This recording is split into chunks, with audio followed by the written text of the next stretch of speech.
Metanoia ministries YouTube ചാനലിലേക്ക് ഏവർക്കും സ്വാഗതം. കഴിഞ്ഞ ദിവസം ആത്മാവിൻ്റെ ദൈവത്വത്തെക്കുറിച്ച് ചില കാര്യങ്ങൾ നമ്മൾ സംസാരിച്ചു. പ്രത്യേകിച്ച് പ്രധാനപ്പെട്ട 4 കാര്യങ്ങളാണ് പറഞ്ഞത്. 1, അവൻ്റെ നാമത്താൽ അത് തെളിയുന്നു. 2, അവൻ്റെ സ്വഭാവ സവിശേഷതകളാൽ അത് തെളിയുന്നു. അതുപോലെ അവൻ്റെ പ്രവൃത്തികളാൽ തെളിയുന്നു.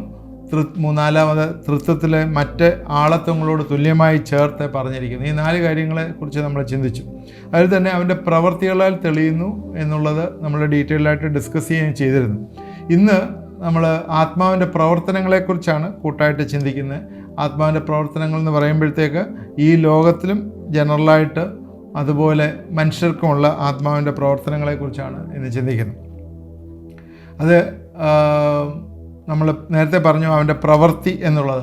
അതുകൊണ്ട് ആത്മാവ് പ്രവർത്തന മേഖലകളിൽ, പ്രത്യേകിച്ച് ലോകത്തിലും അതുപോലെ ജനങ്ങളിലും അത് പ്രവർത്തന മേഖലയിൽ ഇൻവോൾവ് ചെയ്തിരിക്കുന്നു എന്നുള്ളതാണ് ആദ്യത്തെ പോയിൻ്റായിട്ട്. ക്രിയേഷനകത്ത്, സൃഷ്ടിപ്പിനകത്ത് ആത്മാവിൻ്റെ പ്രവർത്തനം. ആത്മാവിൻ്റെ പ്രവർത്തനത്തിൽ ജീവൻ നിലനിർത്തുന്ന ഒന്നാണ് ആത്മാവ്. സങ്കീർത്തനം 104:30 ഇപ്രകാരം എഴുതിയിരിക്കുന്നു: നിന്റെ ശ്വാസം അയക്കുമ്പോൾ അവ സൃഷ്ടിക്കപ്പെടുന്നു, നീ ഭൂമിയുടെ മുഖത്തെ പുതുക്കുന്നു. 2 കാര്യങ്ങൾ അതിലുണ്ട്. 1, ആത്മാവിൻ്റെ പ്രവർത്തനമായ ജീവൻ മനുഷ്യനിൽ അയക്കുന്നത് ദൈവത്തിൻ്റെ ആത്മാവാണ് എന്ന് പറയുന്നു. ഇയ്യോബിൻ്റെ പുസ്തകം 33:4 ദൈവത്തിൻ്റെ ആത്മാവ് എന്നെ സൃഷ്ടിച്ചു, സർവശക്തൻ്റെ ശ്വാസം എനിക്ക് ജീവനെ തരുന്നു. ആദിയിൽ ദൈവം മനുഷ്യനെ സൃഷ്ടിച്ചപ്പോൾ തന്നെ അവനിലേക്ക് ശ്വാസം പകർന്നതായിട്ട് കാണുന്നു. അത് ജീവൻ വരുവാനായിട്ടുള്ള ശ്വാസമായിരുന്നു. അത് ദൈവത്തിൻ്റെ ശ്വാസമാണ്. അത് ഈ സങ്കീർത്തനത്തിലും ഇയ്യോബിൻ്റെ പുസ്തകത്തിലും നമ്മൾ വായിച്ചു. ജീവൻ തരുന്നത് എന്ന് പറയുന്നത് ആത്മാവാണ് എന്നുള്ളത്. അതുകൊണ്ട് മനുഷ്യൻ്റെ ജീവൻ നിലനിർത്തുന്നത് ദൈവത്തിൻ്റെ ആത്മാവാണ് എന്നുള്ള ഒരു ഭാഗമാണ് നമ്മളിതിൽ ചിന്തിച്ചത്. 2, ഡിസിപ്ലിൻ. നമ്മളെ ക്രമം, ഈ ലോകത്തിൻ്റെ ക്രമം അത് കൺട്രോൾ ചെയ്യുന്നതും ദൈവത്തിൻ്റെ ആത്മാവാണ്.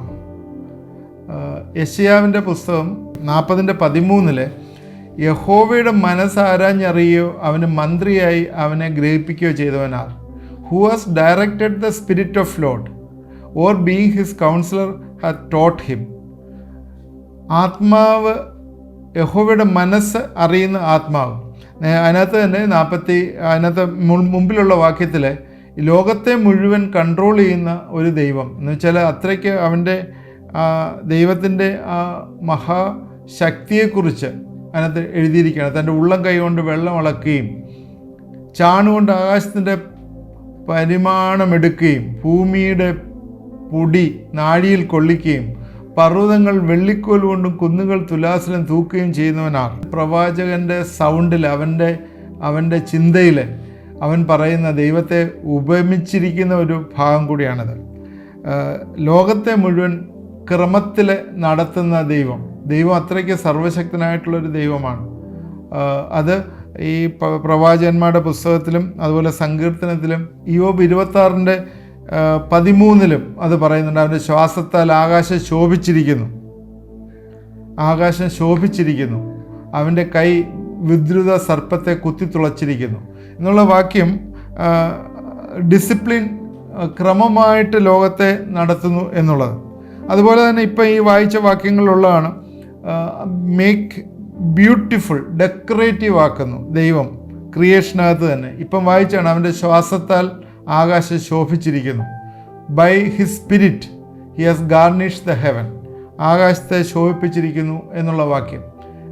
അതുപോലെ സങ്കീർത്തനം 33:6 വാക്യത്തിലും ഇതേ കാര്യം തന്നെ പറയുന്നുണ്ട്. യഹോവയുടെ വചനത്താൽ ആകാശവും അവൻ്റെ വായിലെ ശ്വാസത്താൽ അതിലെ സകല സൈന്യവും ഉളവായി.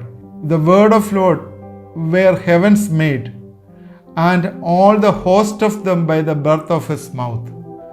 അവൻ്റെ വായിലെ ശ്വാസത്താൽ, പരിശുദ്ധാത്മാവിൻ്റെ ശക്തിയാൽ സകല സൈന്യം എന്ന് ഇവിടെ പറയുന്നത് കംപ്ലീറ്റ് ആയിട്ടുള്ള യൂണിവേഴ്സിലുള്ള മറ്റുള്ള ഗ്രഹങ്ങളും സാറ്റലൈറ്റ് നക്ഷത്രങ്ങളും ഒക്കെയാണ് അതിനകത്ത് ഉദ്ദേശിക്കുന്നത്.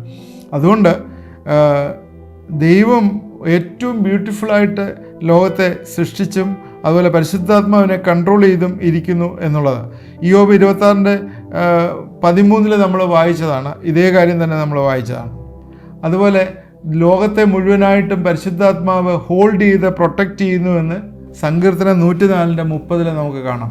അതിലിങ്ങനെയാണ് എഴുതിയിരിക്കുന്നത്: നീ നിൻ്റെ ശ്വാസം അയക്കുമ്പോൾ അത് സൃഷ്ടിക്കപ്പെടുന്നു, നീ ഭൂമിയുടെ മുഖത്തെ പുതുക്കുന്നു. അപ്പോൾ ക്രിയേഷനകത്ത് പരിശുദ്ധാത്മാവിൻ്റെ റോള് എന്താണെന്നുള്ളതാണ് ജനറലായിട്ട് നമ്മൾ പറഞ്ഞത്. ജീവൻ തരുന്നത്, ക്രമപ്പെടുത്തുന്നത്, മനോഹരമാക്കി തീർക്കുന്നത്, സൂക്ഷിക്കുന്നത്, പ്രൊട്ടക്റ്റ് ചെയ്യുന്നത്, ഇതിനകത്തെല്ലാം പരിശുദ്ധാത്മാവിൻ്റെ ഒരു റോളുണ്ട് എന്നുള്ളത്. സോ ആത്മാവിൻ്റെ പ്രവർത്തനം ജനറലായിട്ട് ഉള്ളതിനകത്ത് ഒന്ന് അതാണ് ക്രിയേഷനകത്തുള്ള ഇൻവോൾവ്മെൻറ്റ്. രണ്ടാമത് നമ്മൾ കാണുന്നത് വെളിപ്പാട് ദൈവം തരുന്നു. റെവലേഷൻ ആൻഡ് ഇൻസ്പിറേഷൻ പരിശുദ്ധാത്മാവിൻ്റെ കാര്യമാണ്. Revealing the God's message to man, മനുഷ്യന് വേണ്ടി ദൈവത്തിൻ്റെ വചനം തരുന്നു എന്നുള്ളത്. 2 പത്രോസ് 1:21 പ്രവചനത്തെക്കുറിച്ച് നമ്മൾ നേരത്തെ സംസാരിച്ച വചനം വീണ്ടും വായിക്കുകയാണ്. പ്രവചനം ഒരിക്കലും ദൈവത്തിൻ്റെ ഇഷ്ടത്താൽ വന്നതല്ല, ദൈവകൽപ്പനയാൽ മനുഷ്യൻ പരിശുദ്ധാത്മ നിയോഗം പ്രാപിച്ചിട്ട് സംസാരിച്ചതത്രേ. പരിശുദ്ധാത്മ നിയോഗം പ്രാപിച്ചിട്ടാണ് പ്രവചനങ്ങൾ വന്നത്. അന്നേരം അതൊരു റെവലേഷൻ നമുക്ക് വരുന്നത് പരിശുദ്ധാത്മാവിൻ്റെ നിയോഗം പ്രാപിച്ചിട്ടാണ് എന്ന് ദൈവത്തിൻ്റെ വചനത്തിൽ എഴുതിയിരിക്കുന്നു. 2 ശമൂവേൽ 23:2 അതിൽ യഹോവയുടെ ആത്മാവ് എന്നിൽ സംസാരിക്കുന്നു, അവൻ്റെ വചനം എൻ്റെ നാവിന്മേലിരിക്കുന്നു. ദൈവത്തിൻ്റെ ആത്മാവ് ഇവിടെ ദാവീദിൽ കൂടി സംസാരിക്കുന്ന കാര്യമാണ് പറയുന്നത്. ഇസ്രായേലിൻ്റെ മധുരഗായകനായ ദാവീദിൽ കൂടി ദൈവത്തിൻ്റെ വചനം സംസാരിക്കുന്നു. ദൈവത്തിൻ്റെ ആത്മാവ് അവനിൽ ഇരിക്കുന്നതിനാൽ അവൻ്റെ നാവിൽ കൂടി അത് സംസാരിക്കുന്നതായിട്ട് കാണുന്നു. മീഖ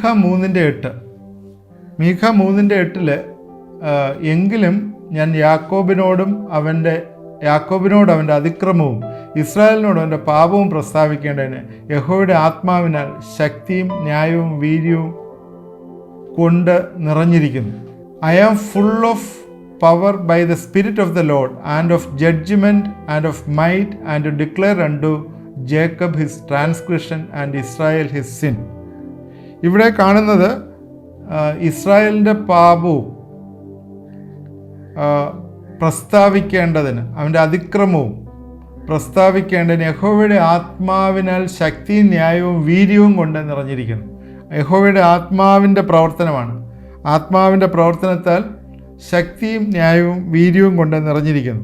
അതുകൊണ്ട് ദൈവത്തിൻ്റെ വെളിപ്പാട് മനുഷ്യന് ഡിക്ലെയർ ചെയ്യുന്നത് തീർച്ചയായും ദൈവത്തിൻ്റെ ആത്മാവ് തന്നെയാണ്. ആത്മാവിൻ്റെ പ്രവർത്തനത്തിനകത്തുള്ളതാണ്. യേശുക്രിസ്തുവിൻ്റെ പരിശുശ്രൂഷയുടെ കാലത്ത് തന്നെ യേശുക്രിസ്തു സങ്കീർത്തനം 110 കോട്ട് ചെയ്ത് മത്തായി 22:43 സംസാരിക്കുന്ന കാണാം. അതിലിപ്രകാരമാണ് പറയുന്നത്. മത്തായി 22:43 അവൻ അവരോട്, എന്നാൽ ദാവീദ് ആത്മാവിൽ അവനെ കർത്താവെന്ന് വിളിക്കുന്നത് എങ്ങനെ? ഞാൻ നിന്റെ ശത്രുക്കളെ നിന്റെ പാദപീഠമാക്കുവോളം എൻ്റെ വലത്തുഭാഗത്തിരിക്കുക എന്ന് കർത്താവ് എൻ്റെ കർത്താവിനോട് അരുളി ചെയ്തു എന്ന് പറയുന്നുവല്ലോ. 110 സങ്കീർത്തനം അവിടെ കോട്ട് ചെയ്തിട്ട് യേശുക്രിസ്തു പറയുന്നത് ഇതെല്ലാം ആത്മാവിലുള്ള റെവലേഷനാണ് കാണുന്നത്. ഇതേപോലെ തന്നെ പത്രോസ് സങ്കീർത്തനം 2 കോട്ട് ചെയ്തുകൊണ്ട് അപ്പോസ്തല പ്രവൃത്തി 4-ാം അധ്യായത്തിൽ പറയുന്ന കാര്യം ആത്മാവിൻ്റെ പ്രവർത്തനം, റെവലേഷൻ അവിടെ കാണുന്നുണ്ട്. അപ്പോൾ നേരത്തെ നമ്മൾ ബൈബിളിൻ്റെ കാര്യം ഡിസ്കസ് ചെയ്തപ്പോഴേ ദൈവവചനം എഴുതപ്പെട്ടത് പരിശുദ്ധാത്മാവിൻ്റെ ശക്തിയാലാണ് എന്ന് പറയുന്നുണ്ട്. അതുകൊണ്ട് പരിശുദ്ധാത്മാവ് ജനറലി ആളുകൾക്ക് ഇൻസ്പിറേഷൻ, ദൈവത്തിൻ്റെ വചനത്തെക്കുറിച്ചുള്ള റെവലേഷനും ഇൻസ്പിറേഷനും കൊടുക്കുന്നു എന്നുള്ളത് നമുക്ക് ഇതിൽ നിന്ന് മനസ്സിലാക്കാം. ശരിക്കും വെളിപ്പാടെന്ന് പറഞ്ഞാൽ എന്താണ്? ദൈവവചനം എഴുതാനുള്ള വെളിപ്പാടെന്ന് പറഞ്ഞാൽ എന്താണ്? അത് ദൈവവചനത്തെക്കുറിച്ച് പറഞ്ഞപ്പോഴത് എക്സ്പ്ലെയിൻ ചെയ്താണ്. മനുഷ്യനോടുള്ള ദൈവത്തിൻ്റെ വെളിപ്പാട് തെറ്റുകൂടാതെ ക്രോഡീകരിക്കുന്നതും രേഖപ്പെടുത്തുന്നതിനുമായി മാനുഷിക എഴുത്തുകാരുടെ മേൽ ദൈവത്തിൻ്റെ സൂപ്പർ നാച്ചുറലായിട്ടുള്ള ഒരു സൂപ്പർവിഷനായിരുന്നു ഈ റെവലേഷൻ, വെളിപ്പാടെന്ന് പറയുന്നത്. ഒന്നുകൂടെ ഞാൻ പറയാം, മനുഷ്യരോടുള്ള ദൈവത്തിൻ്റെ വെളിപ്പാട് തെറ്റുകൂടാതെ ക്രോഡീകരിക്കുന്നതിനും രേഖപ്പെടുത്തുന്നതിനുമായി മാനുഷിക എഴുത്തുകാരുടെ മേലുള്ള ദൈവത്തിൻ്റെ സൂപ്പർ നാച്ചുറലായിട്ടുള്ള ഒരു സൂപ്പർവിഷനായിരുന്നു അത്. പഴയ നിയമകാലങ്ങളിലെ സ്വപ്നങ്ങൾ കൂടി ദൈവം സംസാരിച്ചിട്ടുണ്ട്. ഫറവോനൊക്കെ ഒരുപാട് സ്വപ്നങ്ങൾ കാണുകയും അത് പിന്നീട് ജോസഫ് അത് ഇൻ്റർപ്രറ്റ് ചെയ്ത് കൊടുക്കുകയൊക്കെ ചെയ്ത് നമ്മൾ കാണുന്നുണ്ട് പഴയ നിയമത്തിൽ. അതിനുശേഷം പ്രവാചകന്മാരുടെ സമയങ്ങളിൽ ദർശനങ്ങൾ കൂടി ദൈവം സംസാരിച്ചതായിട്ട് കാണുന്നുണ്ട്. യെശയ്യാവിലൊക്കെ ദർശനങ്ങൾ കാണുന്നു. യെശയ്യാവ് 6-ാം അധ്യായത്തിലൊക്കെ കർത്താവ് ഉയർന്നും പൊങ്ങിയുള്ള സിംഹാസനത്തിലിരിക്കുന്നത് ഉസ്സിയ രാജാവ് മരിച്ച ആണ്ടിൽ അത് കാണുന്നതായിട്ട് പറഞ്ഞത് കാണുന്നുണ്ട്. യെശയ്യാ പ്രവാചകൻ കാണുന്ന ദർശനം അതിൽ ക്ലിയറായിട്ട് അതിലെഴുതിയിട്ടുണ്ട്. അതുകൊണ്ട് പഴയ നിയമകാലങ്ങളിലെ ദർശനങ്ങൾ പ്രവാചകന്മാർക്ക് കിട്ടിയിരുന്നു. എന്നാൽ അന്ന് ഈ എഴുതപ്പെട്ടതായിട്ടുള്ള ഈ തോറ അല്ലെങ്കിൽ പഴയ നിയമത്തിലുള്ള പുസ്തകങ്ങൾ കഴിച്ചിട്ട് എഴുതപ്പെട്ടതായിട്ടുള്ള രേഖകളില്ലായിരുന്നു, മനുഷ്യനില്ലായിരുന്നു. എന്നാൽ ഈ കാലഘട്ടത്തിൽ നമുക്ക് എഴുതപ്പെട്ട വചനം നമ്മുടെ കയ്യിലുണ്ട് എന്നുള്ളതാണ്. എഴുതപ്പെട്ട വചനം നമ്മൾക്കുള്ളതിനാൽ നമുക്ക് ഇന്ന് ഈ സ്വപ്നങ്ങളോ ദർശനങ്ങളുടെയോ ആവശ്യമില്ല. ദൈവത്തിൻ്റെ വചനമുണ്ട്. ഈ വചനത്തിൻ്റെ ആഴങ്ങളിലേക്ക് പരിശുദ്ധാത്മാവ് നമ്മളെ കൊണ്ടുപോവുകയും അതിൽ കൂടി നമുക്ക് വെളിപ്പാടുകൾ തരികയും പഠിപ്പിക്കുകയും ചെയ്യും എന്നുള്ളതാണ്. അതുകൊണ്ട് വെളിപ്പാടിൻ്റെ മാർഗങ്ങൾ പഴയ നിയമത്തിൽ പലതുണ്ടെങ്കിലും ഇന്ന് വെളിപ്പാടിൻ്റെ മാർഗം എന്ന് പറയുന്നത് നമുക്ക് സോളായിട്ടുള്ള ദൈവത്തിൻ്റെ വചനമാണ്. ദൈവത്തിൻ്റെ വചനമാണ് നമുക്ക് വെളിപ്പാടുകൾ തരികയും നമ്മളെ നടത്തുകയും ചെയ്യുന്നത്. ചില ആളിലൊക്കെ സംസാരിക്കുന്ന കേട്ടുണ്ട്, എനിക്ക് ദൈവത്തിൽ നിന്ന് സ്പെസിഫിക് ആയിട്ടുള്ള റെവലേഷൻ കിട്ടിയെന്ന്. അതൊക്കെ ഉണ്ടാകാം, അവർക്ക് സ്പെസിഫിക് ആയിട്ടുണ്ടാകാം. അത് അവരുടെ പേഴ്സണൽ ലൈഫിൽ അല്ലെങ്കിൽ അവരുടെ ക്രിസ്ത്യൻ ലൈഫിൽ അവരെ മുന്നോട്ട് നടത്തുന്നതിനുള്ള ഒരു കാരണങ്ങളായിട്ടാണ് അത് വരുന്നത്. രണ്ടാമത്തെ കാര്യം നമ്മളിപ്പോൾ സംസാരിച്ചത് റെവലേഷനെ കുറിച്ചാണ്. റെവലേഷൻ ആൻഡ് ഇൻസ്പിറേഷൻ, ലോകത്തിന് ദൈവത്തിൻ്റെ വചനം കൊടുത്തത്. മൂന്നാമതുള്ളത് വിറ്റ്നസ്സാണ്, വിറ്റ്നസ്സിങ് ക്രൈസ്റ്റ്. യേശുക്രിസ്തുവിനെ കുറിച്ച് പരിശുദ്ധാത്മാവ് വിറ്റ്നസ് ചെയ്ത കാര്യം നമ്മൾ നേരത്തെ പഠിച്ചിട്ടുള്ളതാണ്. യോഹന്നാൻ്റെ സുവിശേഷം 15-ാം അധ്യായത്തിൻ്റെ 26-ാം വാക്യത്തിൽ പറയുന്നുണ്ട്, ഞാൻ പിതാവിൻ്റെ അടുക്കൽ നിന്ന് നിങ്ങൾക്ക് അയപ്പാനുള്ള കാര്യസ്ഥനായി പിതാവിൻ്റെ അടുക്കൽ നിന്ന് പുറപ്പെടുന്ന സത്യാത്മാവ് വരുമ്പോൾ അവൻ എന്നെക്കുറിച്ച് സാക്ഷ്യം പറയും. യേശുവിനെക്കുറിച്ച് സാക്ഷ്യം പറയുന്ന പരിശുദ്ധാത്മാവ്, അതാണ് ലോകത്തിന് ഉള്ള പരിശുദ്ധാത്മാവിൻ്റെ പ്രവർത്തനം. അതായിരുന്നു യേശുക്രിസ്തുവിനെക്കുറിച്ച് റിവീൽ ചെയ്ത് കൊടുക്കുക, അല്ലെങ്കിൽ യേശുക്രിസ്തുവിനെ വെളിപ്പെടുത്തി കൊടുക്കുക, യേശുക്രിസ്തു പറഞ്ഞ കാര്യങ്ങൾ അത് കൺഫേം ആക്കി കൊടുക്കുക എന്നുള്ള ഒരു ദൗത്യമായിരുന്നു പരിശുദ്ധാത്മാവ് ചെയ്തുകൊണ്ടിരുന്നത്. അത് ആദിമസഭയിലും അതുപോലെ ഉണ്ടായിരുന്നു. ആദിമസഭയിലും പരിശുദ്ധാത്മാവ് പല കാര്യങ്ങളും വെളിപ്പെടുത്തി കൊടുത്തതായിട്ട് കാണുന്നുണ്ട്. ഈ വസ്തുത അപ്പോസ്തല പ്രവൃത്തി 5:32 ഇസ്രായേലിന് മാനസാന്തരവും പാപമോചനവും നൽകുവാൻ ദൈവം അവനെ പ്രഭുവായും രക്ഷിതാവായും തൻ്റെ വലങ്കയാൽ ഉയർത്തിയിരിക്കുന്നു എന്ന് പത്രോസ് പ്രസംഗിച്ചു. ആ പ്രസംഗത്തെക്കുറിച്ച് ഈ വസ്തുതയ്ക്ക് ഞങ്ങളും ദൈവം തന്നെ അനുസരിക്കുന്നവർക്ക് നൽകിയ പരിശുദ്ധാത്മാവും സാക്ഷികൾ എന്ന് പറഞ്ഞു. അന്നേരം പരിശുദ്ധാത്മാവ് സാക്ഷ്യം പറയുകയാണ്. എന്തിനാണ് സാക്ഷ്യം പറയുന്നത്? യേശുക്രിസ്തുവിനെ കുറിച്ചുള്ള സാക്ഷ്യം. യേശുക്രിസ്തു ഈ ലോകത്തിൽ വന്നത് ജനങ്ങൾക്ക് മാനസാന്തരവും പാപമോചനവും നൽകാനാണെന്നുള്ള സാക്ഷ്യം ആണ് പറയുന്നത്. മൂന്നാമത്തെ പോയിന്റ് സാക്ഷ്യം എന്നുള്ളതാണ്. നാലാമത് ആത്മാവിൻ്റെ പ്രവർത്തനത്തിനകത്ത് നമ്മൾ കാണുന്നത് കൺവിക്ഷൻ, ബോധ്യം വരുത്തുന്ന ആത്മാവ്. നേരത്തെ ഇത് സംസാരിച്ചതാണ്, പരിശുദ്ധാത്മാവിനെ കുറിച്ച് പറഞ്ഞാണ്. യോഹന്നാൻ്റെ സുവിശേഷം 16-ാം അധ്യായത്തിൻ്റെ 8 മുതൽ 11 വരെ അവൻ പാപത്തെക്കുറിച്ചും നീതിയെക്കുറിച്ചും ന്യായവിധിയെക്കുറിച്ചും ലോകത്തിന് ബോധ്യം വരുത്തും. അവർ എന്നിൽ വിശ്വസിക്കായ്കൊണ്ട് പാപത്തെക്കുറിച്ചും ഞാൻ പിതാവിൻ്റെ അടുക്കൽ പോവുകയും നിങ്ങൾ എന്നെ കാണാതിരിക്കുകയും ചെയ്യുന്നുണ്ട് നീതിയെക്കുറിച്ചും ഈ ലോകത്തിൻ്റെ പ്രഭു വിധിക്കപ്പെട്ടിരിക്കുന്നുണ്ട് ന്യായവിധിയെക്കുറിച്ചും തന്നെ. യേശുക്രിസ്തു പറഞ്ഞ വാക്കുകളാണ്. ബോധ്യം വരുത്തുന്ന ഒന്നാണ് പരിശുദ്ധാത്മാ. നമ്മുടെ ഹൃദയങ്ങളിൽ കൺവിക്ഷൻ തരും. ഇത് പരിശുദ്ധാത്മാവിൻ്റെ വരങ്ങളെക്കുറിച്ച് നമ്മൾ പഠിക്കുമ്പോൾ ഈ ഭാഗം വീണ്ടും നമ്മൾ ഡിസ്കസ് ചെയ്തതാണ്. ഇത് കൺവിക്റ്റ് ചെയ്യുന്ന, നമ്മുടെ ഹൃദയങ്ങൾ കൺഫർമേഷൻ തരുന്ന ദൈവത്തിൻ്റെ ആത്മാവ്. ഇവിടെ യേശുക്രിസ്തു പറഞ്ഞ ഇതാണ്. യേശുക്രിസ്തു പാപത്തെക്കുറിച്ചും നീതിയെക്കുറിച്ചും ന്യായവിധിയെക്കുറിച്ചുമുള്ള കൺവിക്ഷൻ നമുക്ക് തരും എന്നുള്ളത്. എൻ്റെ സമയം ഇവിടെ അവസാനിച്ച് ഞാനിത് ക്രോഡീകരിക്കുകയാണ്. ഇന്ന് പറഞ്ഞ കാര്യങ്ങളെ പോയിന്റുകൾ ഒന്നും കൂടെ ക്രോഡീകരിക്കുകയാണ്. ആത്മാവിൻ്റെ പ്രവർത്തനം ലോകത്തിനും ഈ ലോകത്തിലുള്ള മനുഷ്യർക്കും ജനറലായിട്ട് വന്നിരിക്കുന്ന 1 through creation, 2 through revelation inspiration, 3 പറഞ്ഞ വിറ്റ്നസ് ആൻഡ് 4 കൺവിക്ഷൻ. ഈ 4 കാര്യങ്ങൾ കൂടിയാണ് നമുക്ക് ഇത് ദൈവത്തിൻ്റെ പരിശുദ്ധാത്മാവിൻ്റെ പ്രവർത്തനം നമ്മൾക്ക് വെളിവായി വന്നിരിക്കുന്നത്.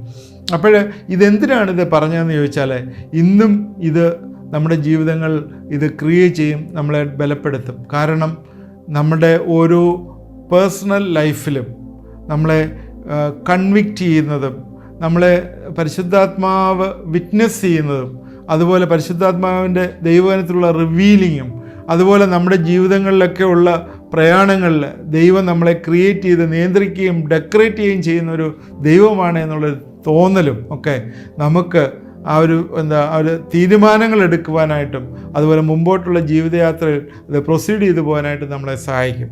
തീർച്ചയായും ഇത് നിങ്ങൾ ഈ വചനം നിങ്ങൾക്ക് ബലം നൽകട്ടെ, ഇത് നിങ്ങളെ ഉറപ്പിക്കട്ടെ. ഇത് എല്ലാ ദിവസവും വൈകിട്ട് 9:30 മുതൽ 10 വരെ യൂട്യൂബ് ചാനലുണ്ട്. നിങ്ങളിത് ശ്രദ്ധിക്കണം, നിങ്ങളുടെ ഫ്രണ്ട്സിന് ഷെയർ ചെയ്യണം, അതുപോലെ സബ്സ്ക്രൈബ് ചെയ്യണം, നിങ്ങളുടെ കമൻസ് അതിനകത്തിടണം. അതുപോലെ അതിനകത്തൊരു നമ്പറുണ്ട്, വാട്സാപ്പ് നമ്പറുണ്ട്. നിങ്ങൾക്ക് പ്രയർ റിക്വസ്റ്റ് ഉണ്ടെങ്കിൽ അതിൽ പോസ്റ്റ് ചെയ്യാം. നിങ്ങൾക്ക് വേണ്ടി പ്രാർത്ഥിക്കുന്ന ഒരു ടീമുണ്ട്, അതിനു വേണ്ടി പ്രാർത്ഥിക്കുന്നതാണ്. അതുപോലെ ഞങ്ങൾ ഈ ശുശ്രൂഷയെ ഓർത്തും പ്രാർത്ഥിക്കണമേ എന്ന് അപേക്ഷിക്കുന്നു. നിങ്ങളുടെ ആവശ്യങ്ങളെ ദൈവകരങ്ങളിലേക്ക് സമർപ്പിച്ച് പ്രാർത്ഥിക്കാനുള്ളൊരു സമയമാണിത്. അതുകൊണ്ട് നമുക്ക് പ്രാർത്ഥിക്കാനായിട്ട് സമയമെടുക്കാം. എല്ലാവരും എന്നോട് ചേർന്ന് പ്രാർത്ഥിക്കണം. നിങ്ങളുടെ ആവശ്യങ്ങൾക്ക് വേണ്ടി പ്രാർത്ഥിക്കുമ്പോൾ ദൈവം വലിയൊരു റിലീസ് നിങ്ങൾക്ക് തരും. നമുക്ക് പ്രാർത്ഥിക്കാം. ദൈവമായ കർത്താവേ, ഈ വചനം കേട്ടുകൊണ്ടിരിക്കുന്ന എല്ലാവർക്കായിട്ട് സ്തോത്രം. ദൈവമേ, പരിശുദ്ധാത്മാവ് മനുഷ്യരുടെ ഇടയിൽ പ്രവർത്തിക്കുന്ന വിധങ്ങളെക്കുറിച്ചാണല്ലോ ഞങ്ങൾ കേട്ടത്. തീർച്ചയായും ഈ പരിശുദ്ധാത്മാവ് ഞങ്ങളെ കൺവിക്റ്റ് ചെയ്യുന്നതാണ്. ഞങ്ങൾക്ക് കർത്താവെ സാക്ഷ്യം പറയുന്ന ഒന്നാകുന്നു എന്ന് ഞങ്ങൾ വിശ്വസിക്കുന്നു. ഞങ്ങളെ ദൈവത്തിൻ്റെ വചനം കൂടുതലായിട്ട് ഞങ്ങളെ മനസ്സിലാക്കി തരുന്ന നിൻ്റെ പരിശുദ്ധാത്മാവിനായിട്ട് സ്തോത്രം. കർത്താവെ, ഞങ്ങളെ ഈ ലോകത്തിലെ നിയന്ത്രിച്ച് പരിപാലിക്കുന്ന പരിശുദ്ധാത്മാവിനായിട്ട് സ്തോത്രം. കർത്താവെ, ഇന്ന് ഞങ്ങളെ കേട്ടുകൊണ്ടിരിക്കുന്ന വ്യക്തിത്വങ്ങളെ നീ അനുഗ്രഹിക്കണമേ എന്ന് പ്രാർത്ഥിക്കുന്നു. ചില ആളുകൾ ചില പ്രയാസങ്ങൾ കൂടി കടന്നു പോകുന്നു, അവരെ ദൈവകരങ്ങളിലേക്ക് സമർപ്പിച്ച് പ്രാർത്ഥിക്കുന്നു. പ്രത്യേകിച്ച് രോഗത്തിൻ്റെ പ്രയാസങ്ങൾ, ശരീരത്തിലുള്ള വേദനകൾ കൂടി കടന്നു പോകുന്ന ചില വ്യക്തിത്വങ്ങളെ ഇന്ന് നീ സൗഖ്യമാക്കുന്ന ഓർത്ത സ്തോത്രം. പല രീതിയിലുള്ള മരുന്നുകളൊക്കെ അപ്ലൈ ചെയ്തിട്ടും ആ വേദന മാറാതെ ഇരിക്കുന്ന, ഞരമ്പിൻ്റെ വേദനകൾ മാറാതെ ഇരിക്കുന്ന കേസുകളിലൊക്കെ കർത്താവെ ഞങ്ങളിന്ന് പ്രാർത്ഥിക്കുന്നു. ആ ഞരമ്പുകളൊക്കെ കർത്താവെ നീ എൻ്റെ ആത്മാവ് റീകൺസ്ട്രക്ട് ചെയ്യട്ടെ എന്ന് പ്രാർത്ഥിക്കുന്നു, പുതിയതാക്കി തീർക്കട്ടെ എന്ന് പ്രാർത്ഥിക്കുന്നു. അതിൽ കൂടിയൊക്കെ രക്തോട്ടം വരട്ടെ, അവിടെ ആ പ്രയാസങ്ങളൊക്കെ മാറിപ്പോട്ടെ എന്ന് പ്രാർത്ഥിക്കുന്നു. ഓപ്പറേഷൻ വേണമെന്ന് പറഞ്ഞുകൊണ്ടിരിക്കുന്ന ചിലരെ കർത്താവെ അതൊക്കെ മാറ്റിക്കളയണമേ, മുഴകളൊക്കെ മാറിപ്പോകട്ടെ എന്ന് പ്രാർത്ഥിക്കുന്നു. ദൈവത്തിൻ്റെ കരങ്ങളിലേക്ക് അത് ഏൽപ്പിക്കുന്നു.